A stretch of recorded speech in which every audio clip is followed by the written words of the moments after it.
teman-teman penikmat cerita-cerita horor di channel Spesial Horor.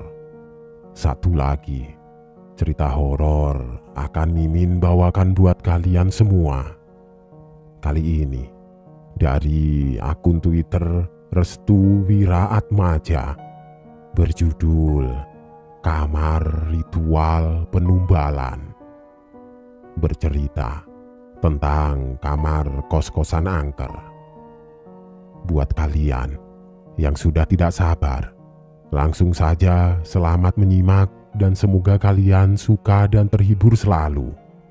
Salam sehat dan sukses selalu buat kita semua.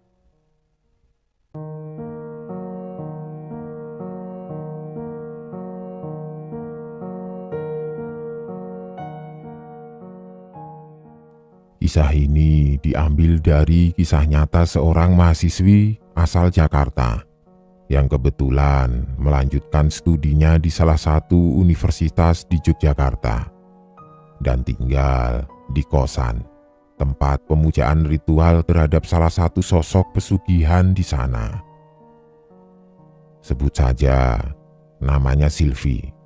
Dia merupakan mahasiswi di salah satu universitas terkenal yang ada di Yogyakarta. Hari-harinya dipenuhi dengan kegiatan akademik yang sangat padat. Sampai-sampai dirinya lupa waktu untuk bisa kembali ke tempat kosannya. Karena kosannya agak jauh dari kampus. Akhirnya ia mencari kos-kosan yang dekat dengan kampus saja. Tujuannya adalah agar ketika dirinya bisa mendapat penginapan yang jaraknya dekat dengan kampus. Akhirnya ia memutuskan untuk mencari kosan dekat kampus bersama temannya, yaitu Ica. Ica pun merekomendasikan kosan murah dan berdekatan dengan kampus kepada Silvi. Kosan itu memang tidak banyak penghuninya. Namun, dengan harga yang murah, tentu saja hal ini membuat Silvi ingin sekali menempatinya. Alhasil, Silvi pun mengambil kosan yang jaraknya dekat dengan kampus itu. Awal-awal Silvi berada di kosan tersebut. Ia merasa aman dan tidak merasakan gangguan sama sekali. Bahkan, ia sendiri merasa nyaman dan tentram karena jaraknya yang dekat dengan kampus. Akan tetapi, begitu sudah 3 bulan Silvi menempati kosan tersebut, ia merasakan kejadian-kejadian yang di luar nalar terjadi secara beruntun dan terus-menerus. Yang pertama, bunga melati dan tusuk konde. Kejadian ini terjadi di saat Silvi baru pulang dari kegiatannya yang ada di kampus. Kurang lebih jam 5 sore, Silvi pulang ke kosan sambil membawa lelah dan pikiran yang rumit. Entah mengapa, karena memang perasaan Silvi sendiri atau bagaimana. Ketika dirinya memasuki kosan, Silvi mencium bau melati yang sangat pekat. Entah mengapa, karena memang perasaan Silvi sendiri atau bagaimana.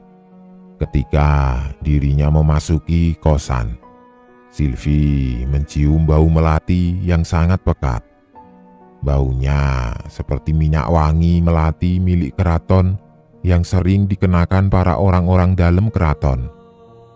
Karena penasaran, ia pun mengecek sekitaran kosannya. Siapa tahu ada orang lain yang memang mengenakan minyak wangi tersebut. Akan tetapi, ketika dirinya tidak menemukan siapapun yang ada di kosan, Silvi kembali lagi ke dalam kosan. Namun, betapa terkejutnya Silvi ketika melihat di atas kasurnya telah penuh dengan bunga melati yang sangat banyak. Sampai-sampai hal ini membuat Silvi merinding ketakutan ketika melihat bunga melati tersebut sudah ada di atas kasurnya. Ia pun kemudian membersihkan bunga-bunga itu dan membuangnya ke tong sampah. Beberapa hari setelahnya, Sylvie mengecek seluruh kamar kosannya. Ia sendiri menemukan salah satu benda aneh yang terselipkan dari kasur yang telah disediakan oleh pemilik kosan tersebut. Benda itu adalah tusuk konde.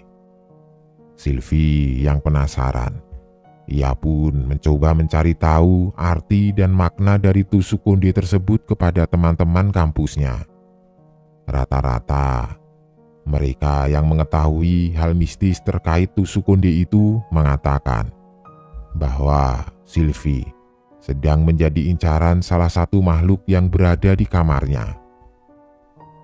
Sylvie tidak mempercayai itu, walaupun ia sendiri telah mengalami teror aneh, seperti bunga melati yang tiba-tiba saja ada di atas kasurnya. Namun, Sylvie tidak mempercayai kalau dirinya menjadi incaran makhluk halus yang sering menerornya. Alhasil, pada malam harinya, Sylvie mencoba untuk mengenakan tusuk konde itu di rambutnya sambil menghadap ke arah cermin. Tiba-tiba, Sylvie seperti orang yang tidak sadarkan diri. Ia sendiri seperti dibuat bergerak dengan keadaan yang tidak sadarkan diri. Tangannya meliuk-liuk, seperti orang yang hendak menari. Kepalanya berputar ke arah kanan dan kiri sambil menyanyikan sebuah lagu Jawa. Lalu, beberapa saat kemudian, wajahnya menghadap ke cermin. Tepat di belakang Sylvie, ada sosok wanita mengenakan kebaya sedang menggerak-gerakkan kedua tangannya, sembari membisikkan lagu-lagu Jawa kuno di telinga Sylvie. Sylvie yang melihat itu langsung terkejut. Ia pun segera menghadap ke arah belakang dan melepaskan tusuk konde yang masih menyangkut di rambutnya. Setelah itu, Sylvie pun kembali menengok ke arah cermin dan sosok itu masih ada di belakangnya sambil tersenyum ke arah Sylvie. Sylvie kembali terkejut dan menengok ke arah belakang lagi. Secara perlahan Sylvie kembali menengok ke arah cermin dan sosok itu benar-benar menghilang. Semenjak kejadian itu, Sylvie menjadi yakin jika dirinya sedang diikuti oleh sosok tidak kasat mata. Kejadian horor yang kedua adalah suara gamelan di malam hari. Beberapa hari setelahnya, kejadian aneh kembali terjadi. Kali ini adalah sesuatu yang membuat Sylvie sangat ketakutan. Teror itu adalah suara gamelan. Jadi ceritanya, setelah Sylvie selesai urusan dengan teman-temannya yang ada di kampus, Sylvie kembali ke kosan. Namun, karena nongkrong terlebih dahulu, Sylvie pun datang ke kosan agak malam. Kurang lebih berkisar jam 8 malam. Saat dirinya sudah sampai di kosan, Sylvie langsung bersih-bersih lalu beristirahat. Namun, di saat dirinya hendak tidur, tiba-tiba Sylvie mendengar suara gamelan. Suaranya sangat mirip seperti gamelan Jawa. Sylvie pun merinding seketika. Dia langsung terbangun untuk menengok keluaran sekitaran kosannya. Di saat Sylvie keluar kosan, betapa terkejutnya Sylvie saat melihat luaran kosannya yang sepi dan sunyi. Bahkan, ia pun menyadari bahwa tidak ada kegiatan gamelan di malam hari, terlebih lagi di sekitaran kosannya. Semenjak saat itulah, Sylvie memiliki pandangan jika kosan yang dihuninya adalah kosan berhantu. Kejadian horor yang ketiga adalah sosok wanita kebaya. Semenjak teror suara gamelan, Sylvie lebih suka untuk pulang ke kosan lebih awal. Ia juga diminta teman-temannya untuk menginap di kosannya walau hanya sehari. Hal ini dilakukan agar Sylvie tidak sendirian dan tidak mengalami hal-hal yang mengerikan seperti beberapa hari yang lalu. Namun, tetap saja teman-temannya masih belum bisa untuk menginap di kosan tempat Sylvie. Alasannya adalah karena masih ada kesibukan lain. Alhasil, Sylvie pun berada di kosan sendirian lagi.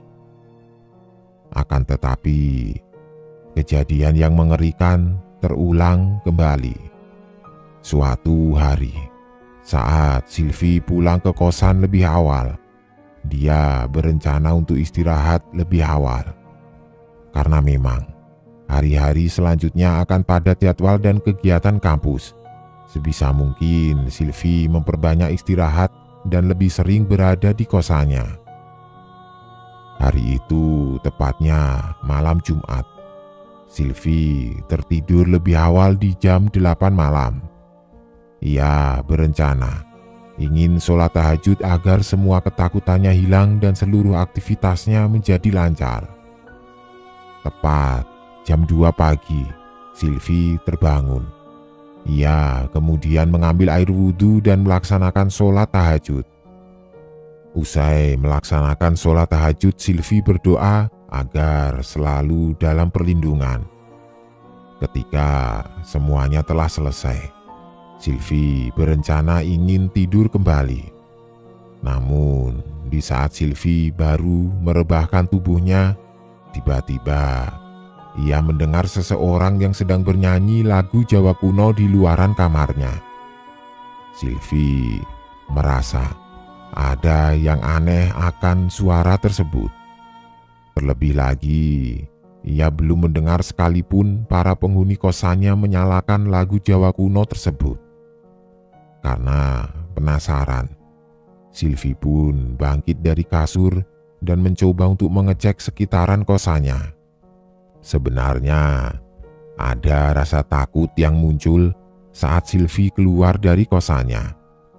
Tapi, dia kembali menguatkan tekadnya untuk mencari tahu apa yang sebenarnya yang disembunyikan oleh pemilik kosan tersebut. Hingga berbagai macam hal mengerikan benar-benar terjadi. Setelah Sylvie mengecek seluruh ruangan yang ada di sekitaran kosannya, ia tidak menemukan sesuatu hal yang terkait dengan suara wanita dengan logat Jawa itu. Akhirnya, ia kembali ke kamarnya dan merebahkan kembali tubuhnya.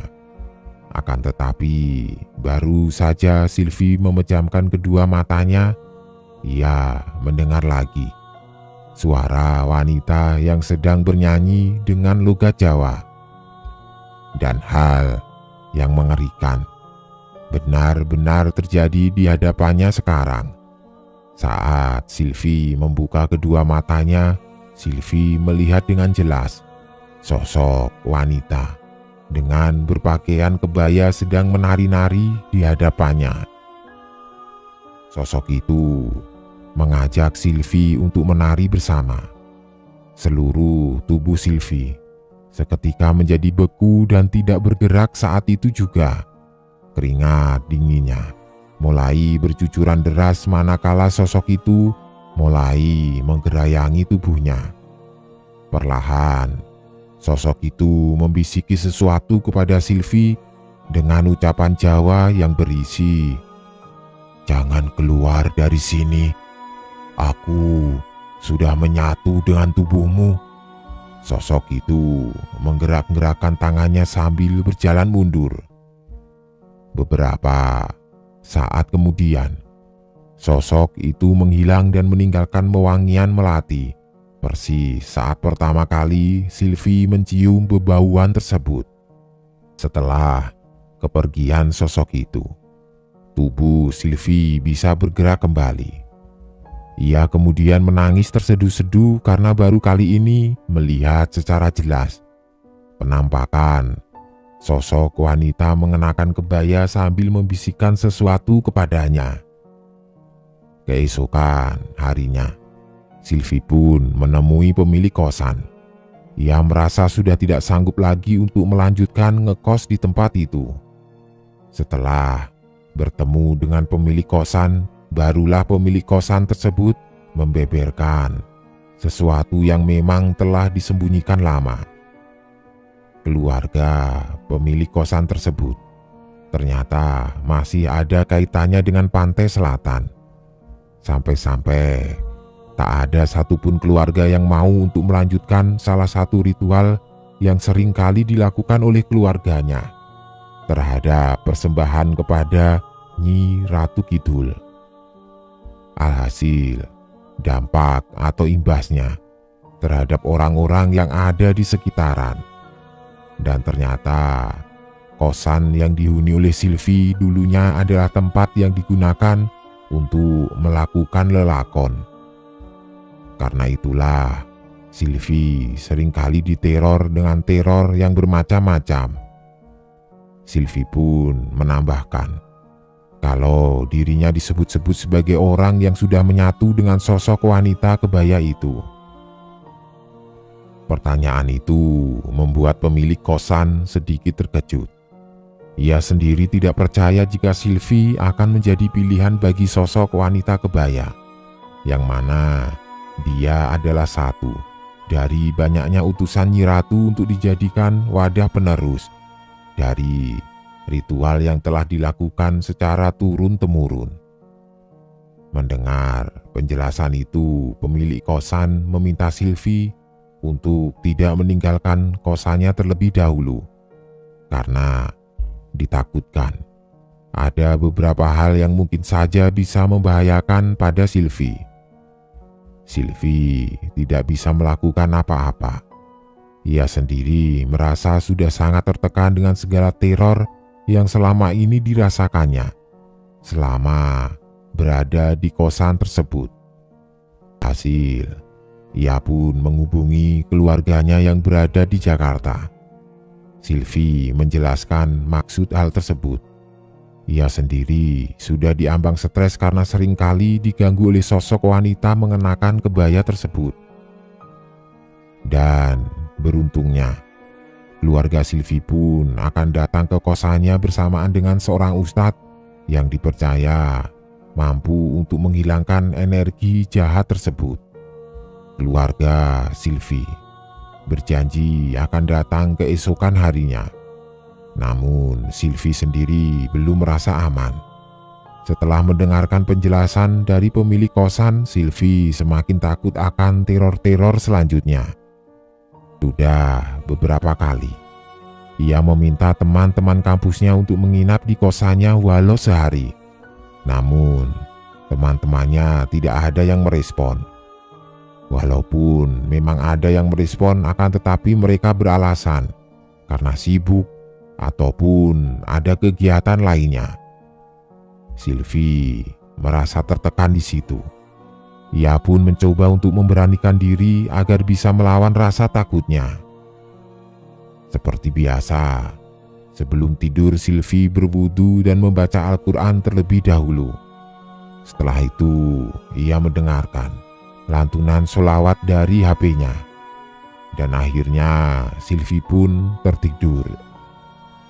Tepat jam 1 pagi, entah mengapa, Sylvie mendengar suara nada orang yang sedang marah-marah dengan menggunakan logat Jawa. Namun, suara itu seperti sangat familiar di telinga Sylvie. Dan secara kebetulan, Sylvie pun membuka matanya. Namun ketika ia membuka kedua matanya, pandangan Sylvie terarah pada sosok wanita mengenakan kebaya dengan rambut yang sudah acak-acakan. Kali ini wajah dari sosok itu berubah 180 derajat. Yang tadinya sangat cantik, kini berubah sangat buruk dan benar-benar mengerikan. Sosok itu memarahi Sylvie sambil mengarahkan kedua tangannya yang memiliki kuku sangat panjang ke arah wajah Sylvie. Silvi sontak langsung menutupi wajahnya dengan selimut dan kuku-kuku panjang itu tetap mencakar-cakar wajahnya. Silvi berteriak minta tolong agar sosok itu menghilang. Namun cakaran itu masih berasa di sekitaran wajah dan kepalanya. Sosok itu berucap dengan logat Jawa dengan nada yang meninggi. "Ojo mulih, ojo mulih," yang artinya jangan pulang, jangan pulang. Silvi tetap berteriak minta tolong, hingga akhirnya ada suara ketukan pintu dari luaran dan membuat sosok itu menghilang.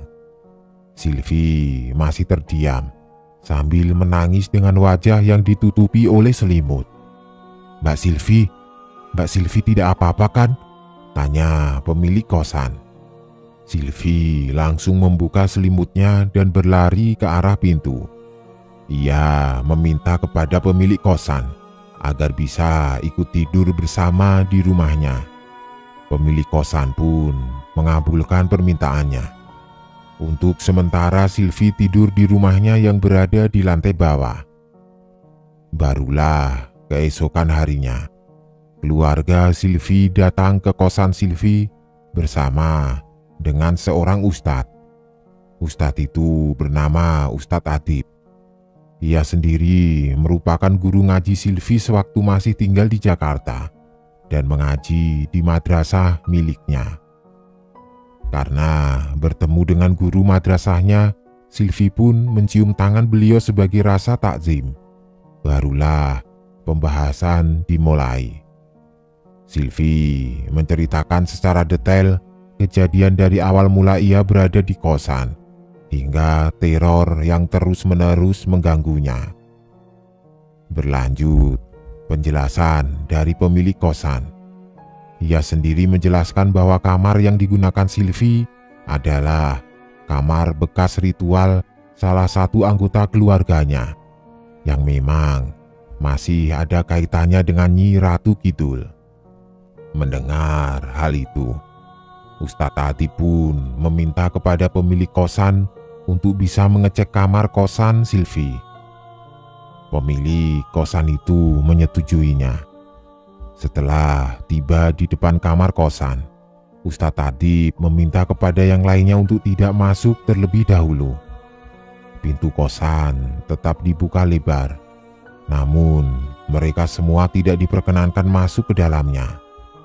Ustadz Adib pun segera mencari satu energi yang menjadi inti dari segala teror yang benar-benar mengganggu Silvi. Alhasil, ia pun menemukan sebuah tusuk konde yang berada di meja cermin tempat Silvi bermakeup. Tusuk konde itu adalah inti dari teror-teror yang menyerang Silvi. Ustadz Adib bertanya kepada Silvi, "Milik siapa tusuk konde ini?" "Tidak tahu Pak Ustadz. Aku menemukannya di bawah kasur," jawab Silvi. Ustadz Adib langsung membawa tusuk konde itu dan menyuruh kepada Silvi untuk membakarnya. Hal ini dikarenakan selama tusuk konde itu masih ada, maka tubuh Silvi masih terikat terhadap sosok wanita yang mengenakan kebaya tersebut. Singkat cerita, Silvi pun membakar tusuk konde itu sambil membaca basmalah. Pemilik kosan itu tidak bisa berkutik. Ia juga tidak tahu menahu mengenai tusuk konde itu, karena memang dirinya tidak tahu secara pasti akan keberadaannya. Setelah membakar tusuk konde, Ustadz Ati pun meminta kepada Silvi agar segera diruqyah. Silvi pun menyetujuinya. Ia pun diruqyah di rumah pemilik kosan. Saat proses ruqyah dilakukan, tiba-tiba Silvi kesurupan. Ia kesurupan sesosok wanita yang merupakan wanita kebaya tersebut. Sosok itu marah-marah sambil mencela Ustadz Adib karena telah ikut campur dalam masalahnya. Namun, setelah sosok itu dipaksa untuk keluar, Tiba-tiba Ustadz Adib merasakan kontraksi pada tubuhnya. Sosok itu menertawakan Ustadz Adib. Namun Ustadz Adib tidak menyerah. Ia segera membacakan beberapa ayat ruqyah dan memaksa sosok itu agar keluar dari tubuh Silvi. Alhasil, sosok itu berteriak minta ampun. Ia sendiri meminta maaf karena telah meneror orang-orang yang ngekos di tempat Silvi. Usut punya usut. Ternyata Silvi bukanlah orang yang pertama diteror oleh sosok itu. Ada beberapa orang lainnya yang pernah diteror bahkan dirasuki sosok itu. Menurut pengakuan Ustadz Adib, salah satu anggota keluarga pemilik kosan telah menjadikan kamar itu sebagai kamar tumbal bagi orang-orang yang memasukinya. Dan akhirnya mereka yang telah terikat akan sulit untuk bisa keluar dari genggaman sosok itu. Singkat cerita, sosok itu mau keluar dari tubuh Silvi. Karena memang wadah dari sosok itu sudah hangus, Ustadz Adib berhasil membersihkan kosan itu dari cengkraman sosok wanita berkebaya yang merupakan suruhan dari salah satu anggota keluarga pemilik kosan. Dan pada akhirnya Ustadz Adib meminta kepada pemilik kosan untuk diadakannya doa bersama dengan tujuan memagari rumah dan kosannya dari kiriman salah satu anggota keluarganya yang berniat mencari tumbal dari orang-orang yang ngekos di tempatnya. Sejak kejadian itu, mereka yang berada di sekitaran kosan menjadi aman dan tentram. Bahkan kabar baiknya, pemilik kosan berhasil merenovasi kosannya menjadi lebih besar lagi. Dan teror demi teror yang ada di kosan tersebut akhirnya selesai. Tempat itu menjadi nyaman karena telah dipagari dengan doa. Hikmah dari cerita ini adalah agar selalu waspada terhadap hal-hal yang berada di sekitaran. Jangan memakai barang-barang yang memang memiliki kesan klinik atau mistis, dan tetap meminta pertolongan kepada Tuhan agar selalu dilindunginya.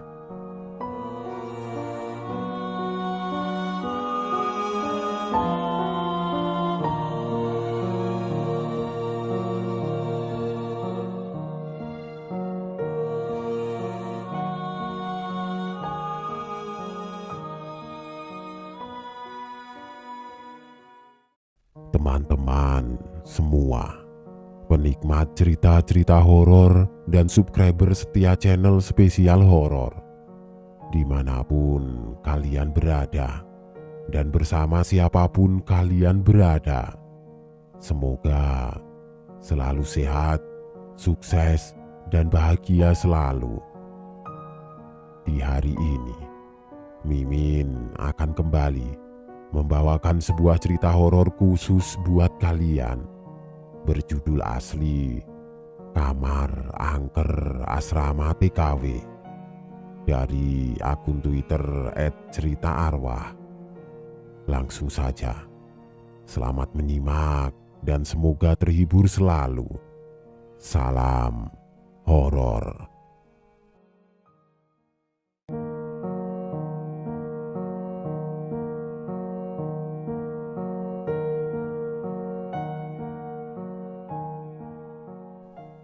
Aku yang baru saja menginjakkan kaki di asrama penampungan TKW Cilacap dibuat terkejut manakala teman sekamarku yang sebut saja namanya Dijah tiba-tiba menjerit-jerit dan matanya terbelalak putih semua.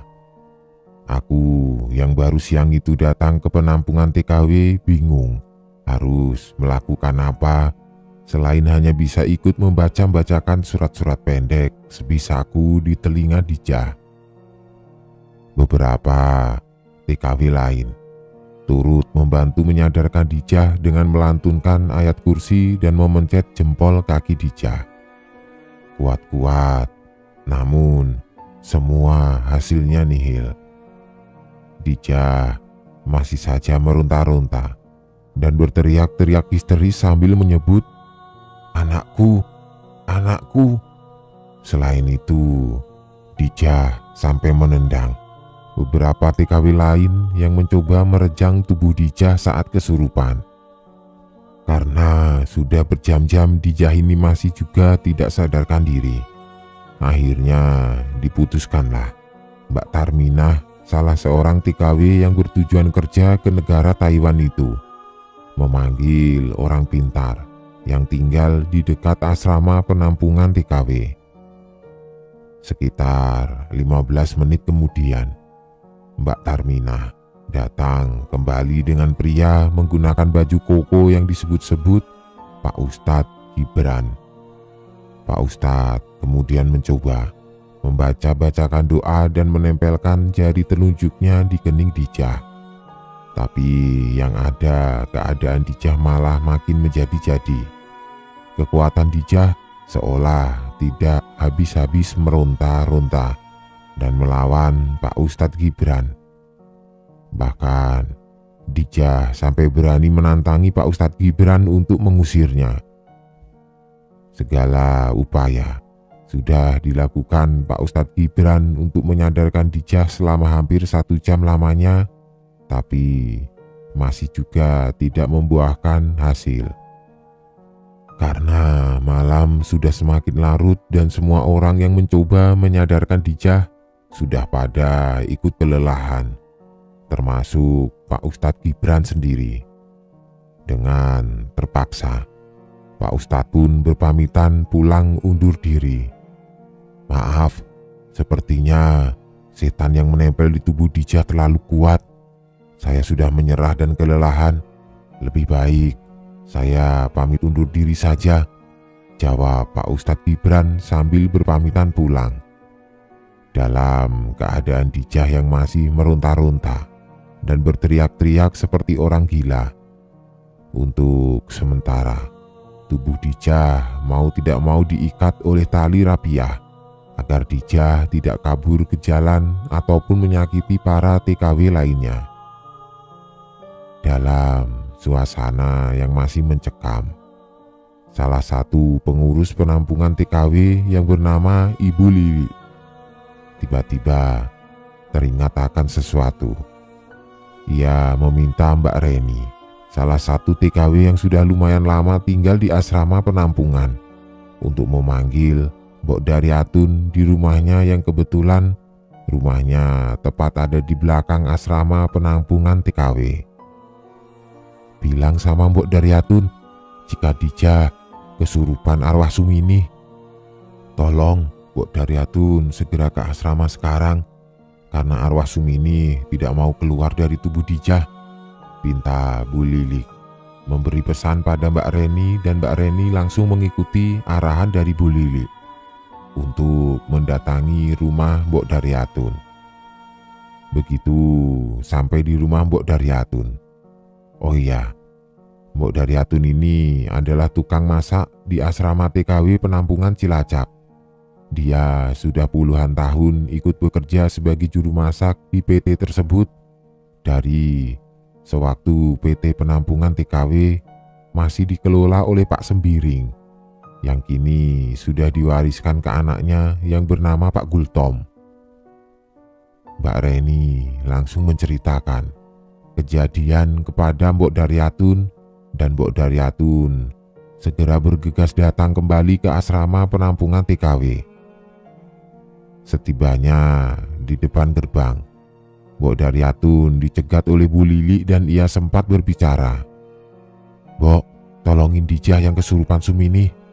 Saya yakin ini pasti ulah Sumini, Mbok Dar, karena Dijah selalu berteriak-teriak mencari anaknya dan juga memanggil-manggil nama Panji yang merupakan suami dari almarhumah Sumini.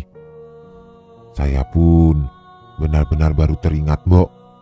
Makanya saya meminta Reni untuk memanggil Mbok Daryatun ke sini," pinta Bu Lili. Mbok Daryatun mengangguk dan menjawab, "Iya, baik Bu Lili. Kalau memang benar itu arwah Sumini, biar saya yang mencoba berkomunikasi dengannya, sahut Mbok Daryatun sambil masuk ke dalam asrama penampungan TKW. Ketika Mbok Daryatun masuk ke dalam kamar, entah mengapa kondisi Dijah yang masih diikat tali rapiah mendadak menjadi tenang. Padahal Mbok Daryatun sama sekali belum berbicara sepatah kata pun.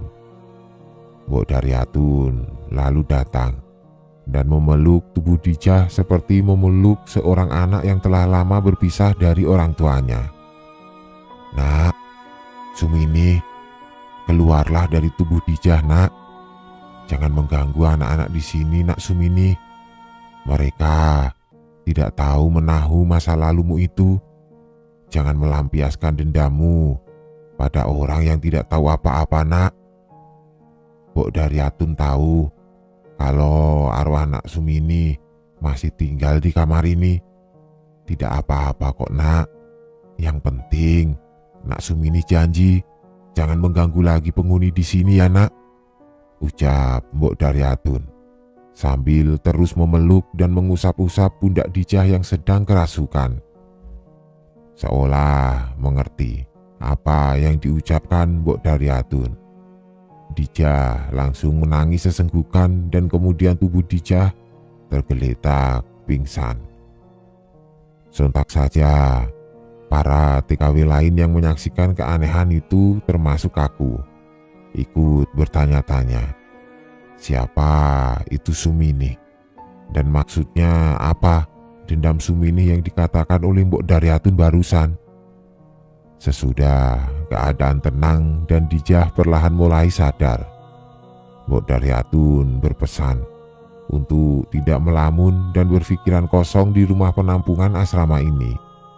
Karena dulu, sekitar tahun 1990 awal, pernah ada TKW yang akan diberangkatkan ke Timur Tengah meninggal karena bunuh diri. Seketika kami semua langsung saling berpandang-pandangan seolah tidak percaya. Mbak Reni yang penasaran langsung memburu Mbok Daryatun untuk segera menceritakan kronologi kejadiannya dengan secara detail. Sambil menghela nafas, Mbok Daryatun mencoba mengingat-ingat lagi kejadian tragis yang pernah terjadi di penampungan asrama ini dahulu. Cilacap 1992. Kala itu asrama penampungan TKW yang hanya bertujuan ke negara Saudi Arabia ini kedatangan seorang gadis cantik berambut ikal sebahu bernama Sumini. Saat pertama kali Sumini datang ke asrama, wajahnya dipenuhi lebam kebiruan dan tubuh Sumini pun terlihat sangat kurus.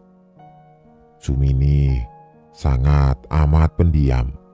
Bahkan ia jarang mau bersosialisasi dengan teman-teman penampungan lainnya.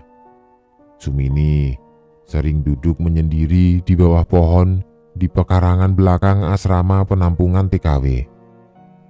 Karena posisi pintu dapur yang menghadap juga ke arah pekarangan belakang, dan seringkali Mbok Daryatun ini membuka pintu dapur, Mbok Daryatun sering bertatap wajah dengan Sumini. Karena kasihan, Mbok Daryatun awalnya iseng memanggil Sumini untuk ikut membantunya di dapur, supaya tidak hanya duduk diam dan melamun saja di bawah pohon.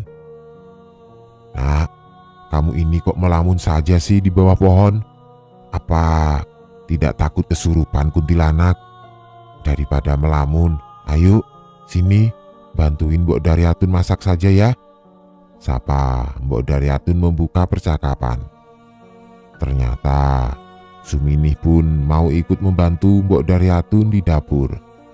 Lama-kelamaan, Mbok Daryatun dan Sumini ini hubungan pertemanannya semakin akrab.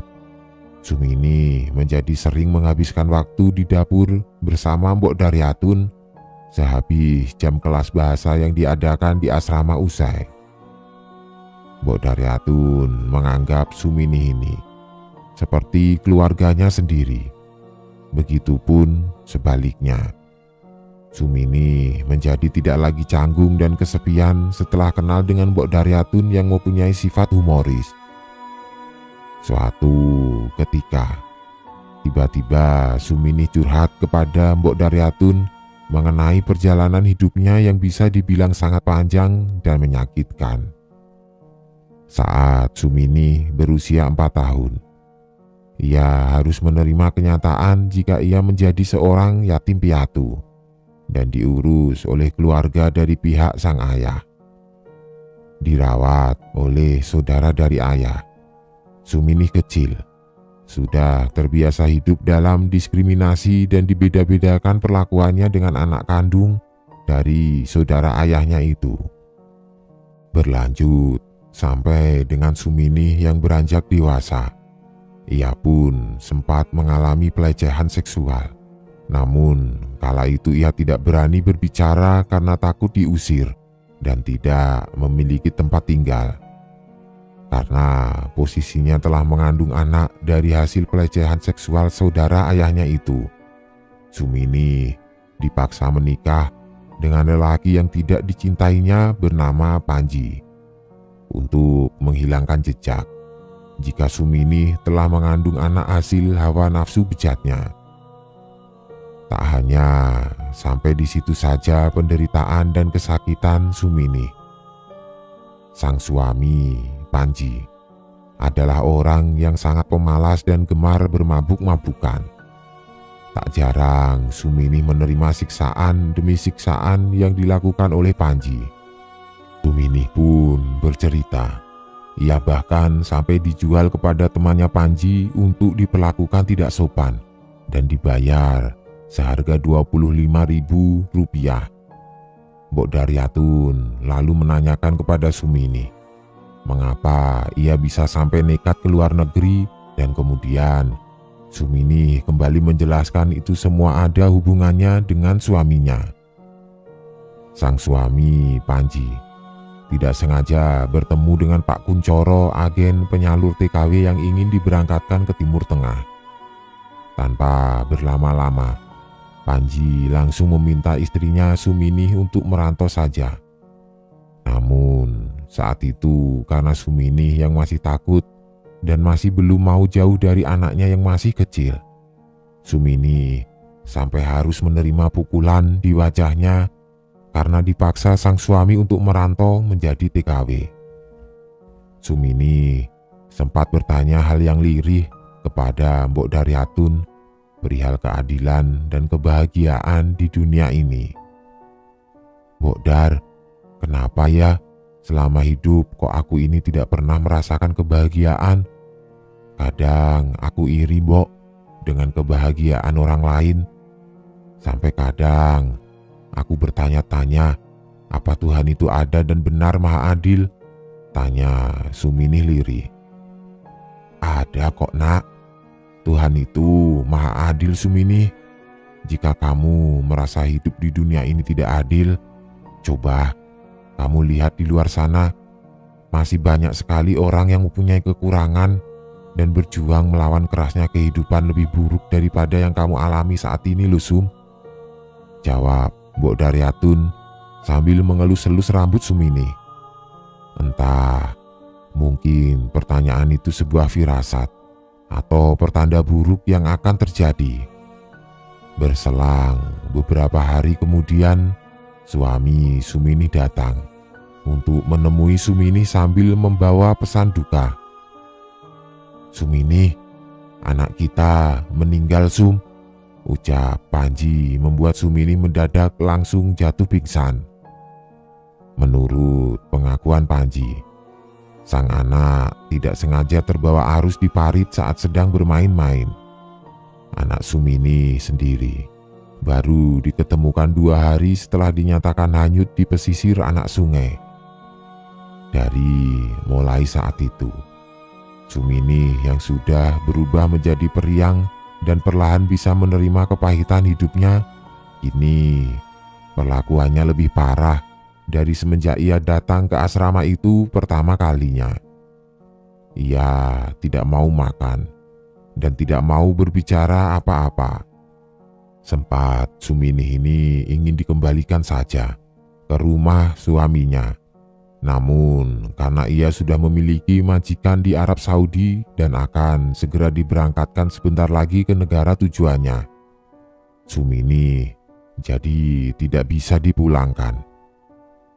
Pagi itu, tidak seperti biasanya, Suminih terlihat wajahnya sangat sumringah sekali dan berdandan cantik.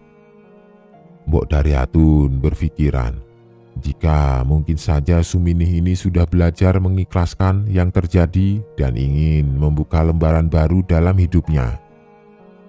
Sehabis Suminih membantu Mbok Daryatun memasak, ia tiba-tiba meminta pinjam kunci gudang belakang dengan alasan ada barangnya yang akan dititipkan di gudang sebelum ia berangkat ke Saudi Arabia. Tanpa pikir panjang, Mbok Daryatun pun memberi kunci gudang belakang kepada Suminih. Sesudah lama Suminih ini tidak datang-datang lagi untuk mengembalikan kunci gudang kepada Mbok Daryatun. Mbok Daryatun lalu berinisiatif untuk mengambil kunci gudang itu kembali karena kebetulan saat itu Mbok Daryatun ini juga mau pulang ke rumahnya di belakang asrama. Mbok Daryatun mencari-cari Suminih, namun tidak juga ia temukan. Sampai pada akhirnya saat Mbok Daryatun mau mengecek ke bagian gudang belakang, ia dibuat terbelalak. Manakala sudah ada Suminih yang tergantung dengan lidah yang menjulur keluar dan matanya masih mendelik. Sontak saja, kejadian itu membuat geger seluruh penghuni asrama penampungan TKW. Ungkap cerita Mbok Daryatun. Aku lalu mencecar Mbok Daryatun. Apakah kemudian selepas meninggalnya Suminih, lantas asrama TKW ini menjadi angker dan banyak para TKW yang kesurupan? Mendengar pertanyaanku, Mbok Daryatun seketika hening. Ia mengingat lagi. Jika sesudah kematian Suminih memang ada banyak sekali gangguan aneh yang ada pada asrama TKW, tepatnya di kamar bekas Suminih tempati. Kejadiannya pun sama persis seperti yang dialami oleh Dijah. Tak hentinya meronta-ronta dan berteriak-teriak sambil memanggil anaknya saat ada yang kesurupan. Selain itu, arwah Suminih seringkali menampakkan diri sedang duduk di bagian atas ranjang susun asrama dengan tulang leher yang patah. Suminih pun sering mengganggu para penghuni lain dengan suara-suara tawa cekikikan. Lalu kemudian menjadi tangis tersayat-sayat. Yang lebih parah, barang-barang para calon TKW yang berada di kamar bekas Suminih tinggal ini selalu berpindah-pindah tempat. Beberapa kali dipanggilkan orang pintar untuk membersihkan kamar bekas Suminih dari hawa-hawa angker dan aura negatif. Tapi yang ada, Suminih malah semakin sering menampakkan diri dan berbuat usil di kamar asrama tersebut. Sempat suatu waktu kamar itu sengaja tidak ditempati untuk meminimalisir gangguan demi gangguan. Hal tersebut cukup berhasil membuat arwah Suminih ini tidak mengganggu dan seolah terkunci dalam kamar tersebut. Namun, seiring berjalannya waktu, kamar itu kembali dipergunakan kembali sebagai ruang kelas bahasa Inggris bagi TKW yang akan diberangkatkan ke Singapura. Oh iya, jadi PT Penampungan Asrama TKW ini pada tahun 2000-an itu sudah membuka penerbangan juga ke negara Singapura, Malaysia, Brunei, Hong Kong, dan Taiwan. Jika sebelumnya hanya terdapat satu penerbangan saja, yaitu menuju Saudi Arabia. Singkat cerita, selama bertahun-tahun kamar bekas Suminih dahulu yang berubah fungsi menjadi kelas bahasa sudah tidak pernah ada lagi gangguan sama sekali.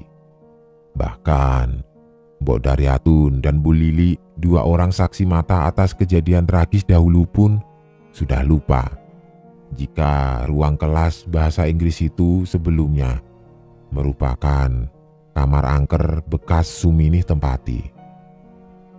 Berlanjut di tahun 2010, karena membludaknya para calon TKW, ruang kelas bahasa Inggris itu lalu dirubah fungsi kembali menjadi kamar tidur, yang mana kamar itu adalah kamar yang ditempati oleh Dijah, aku, dan 5 orang lainnya. Jelas Mbok Daryatun. Setelah Mbok Daryatun bercerita panjang lebar mengenai kamar asrama TKW yang angker itu, perlahan Dijah mulai tersadar dan membuka matanya. Ia memang mengaku saat sebelum kesurupan tubuhnya seperti ditindih oleh sesuatu dan merasa tengkuknya berat. Lama-kelamaan, karena tubuhnya tidak kuat menahan beban berat, ia lalu kehilangan kesadarannya. Sudah, tidak perlu dipikirkan, arwah Sumini akan tetap ada di asrama penampungan ini. Yang penting, kalian di sini jangan suka melamun dan perbanyaklah ibadah bagi kalian agar dihindari dari gangguan yang tidak kasat mata, saran Mbok Daryatun sambil pamit untuk beranjak pulang kembali. Sesudah Mbok Daryatun pulang, aku, Dijah, dan teman-teman yang lainnya di kamar itu memutuskan untuk tidak mematikan lampu saat malam hari, dan setiap malam Jumat aku berinisiatif untuk selalu mengaji bersama-sama di kamar angker bekas Suminih tempati dulu. Sesekali memang aku dan beberapa teman lainnya mengaku pernah melihat sekelebat bayangan putih ataupun mendengar suara senandung perempuan di kamar itu. Namun aku bersyukur kejadian kesurupan sudah tidak pernah terjadi lagi di sana.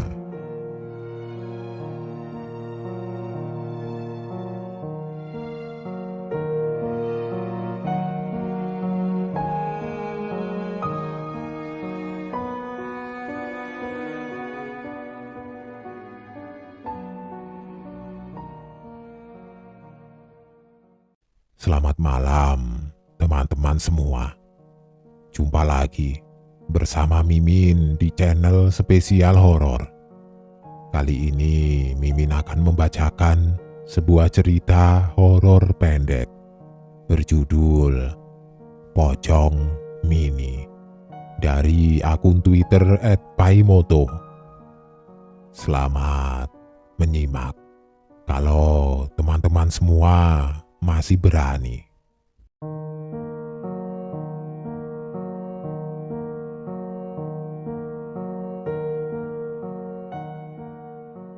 Cerita ini dialami oleh teman dari temanku. Sebut saja namanya Lasmi dan adiknya Linda. Cerita ini mereka alami saat masih SD, di mana saat itu televisi masih menjadi barang mewah dan langka. Lasmi dan Linda ini tinggal di rumah orang tua mereka yang berada di tengah kebun ubi dan rambutan. Rumah sederhana tanpa listrik yang jauh dari rumah tetangga. Setiap sore, mereka berdua akan pergi ke masjid, mengaji, lalu dilanjutkan dengan sholat maghrib berjamaah.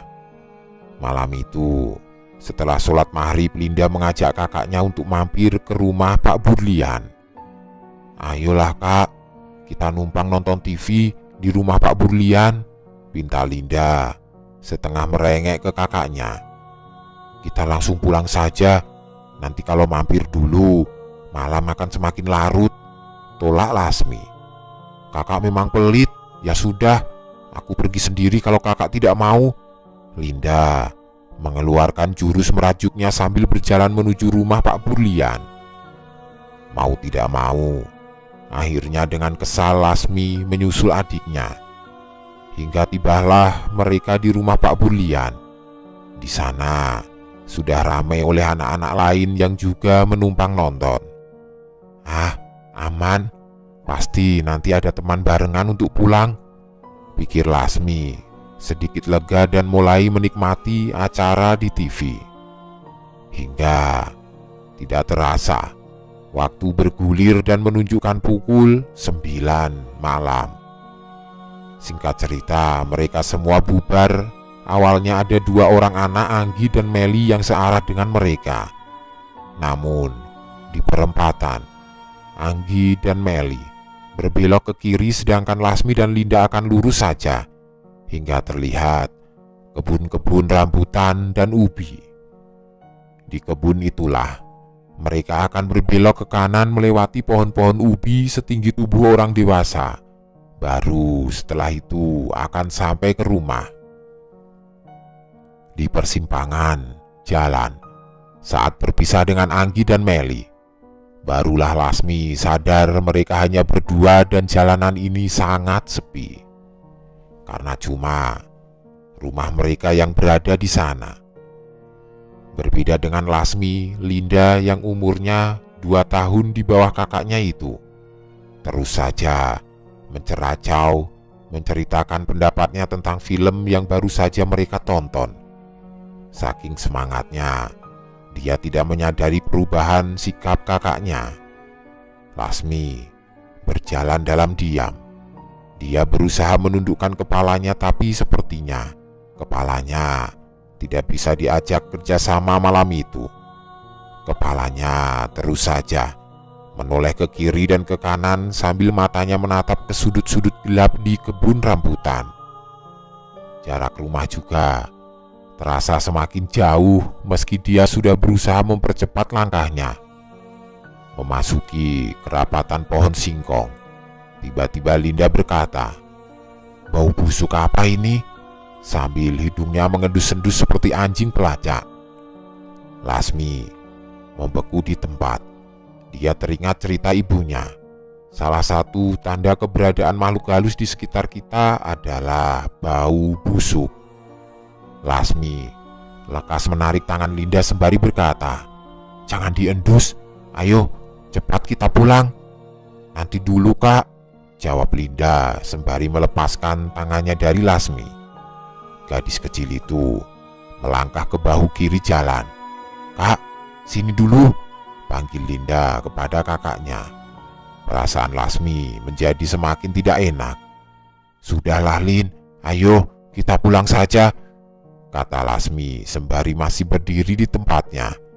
Sebenarnya Lasmi dari tadi sudah melihat keanehan itu, tapi dia hanya diam saja agar tidak semakin ketakutan dan cepat sampai ke rumah.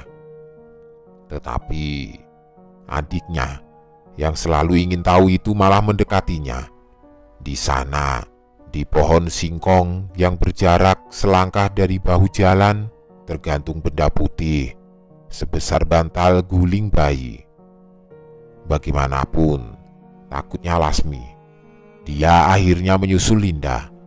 Mereka berjalan perlahan mendekati benda itu, dan setelah dekat, Linda kemudian menyenteri benda itu dengan senter yang dia ambil dari dalam tasnya.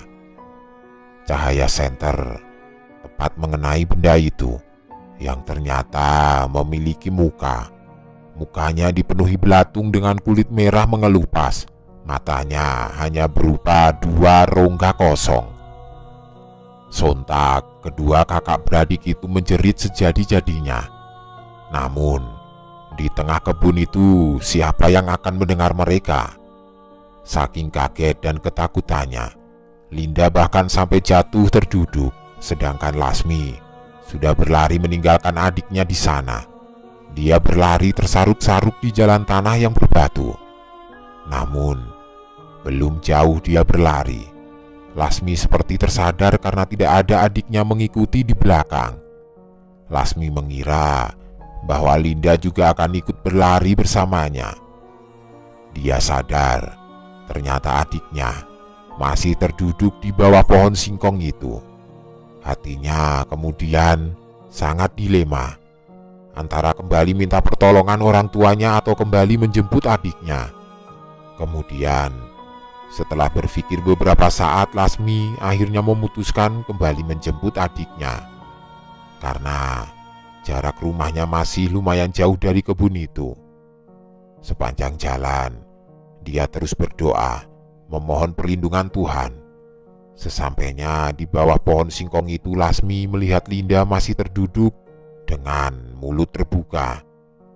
Sedangkan pocong kecil itu juga masih tergantung di sana. Lasmi mengguncang bahu Linda, tapi Linda tetap diam saja. Lasmi kemudian menampar wajah adiknya sambil berkata dengan suara gemetar hampir menangis, "Lin, sadar dek, sadar." Sehingga Linda pun tersadar. Ditariknya Linda agar berdiri, lalu keduanya berlari menuju rumah. Lasmi melihat ke belakang. Ternyata pocong kecil itu terbang mengikuti mereka. Mereka berdua berlari semakin kencang, tidak peduli sendal dan barang mereka yang tertinggal. Bahkan kaki keduanya sudah berdarah terinjak bebatuan yang tajam. Hingga akhirnya mereka melihat rumah mereka. Linda langsung menggedor pintu rumahnya sekuat tenaga. Lalu ibu mereka membukakan pintu dan melihat anak-anaknya yang ngos-ngosan langsung melompat masuk. "Ada apa? Kenapa kalian ngos-ngosan?" tanya ibunya. "Bu, cepat tutup pintunya," kata kedua anak itu serempak. Ibunya langsung menutup pintu lalu ke dapur mengambilkan air minum. Setelah kedua anaknya itu tenang, barulah ibunya kembali bertanya, "Apa yang terjadi?" "Itu Bu, kami melihat pocong tapi kecil di pohon singkong," Lasmi menjelaskan. "Oh, itu yang jaga kebun. Memang dipasang sama yang punya kebun. Bukan cuma satu, ada banyak malahan," kata ibunya dengan santai, membuat mulut kedua anaknya membulat dan mengeluarkan bunyi. "Oh, makanya kalian lain kali pulangnya jangan terlalu larut malam," kata ibunya melanjutkan. Setelah itu, Lasmi dan Linda langsung pulang setelah mengaji. Mereka bahkan sholat maghrib di rumah.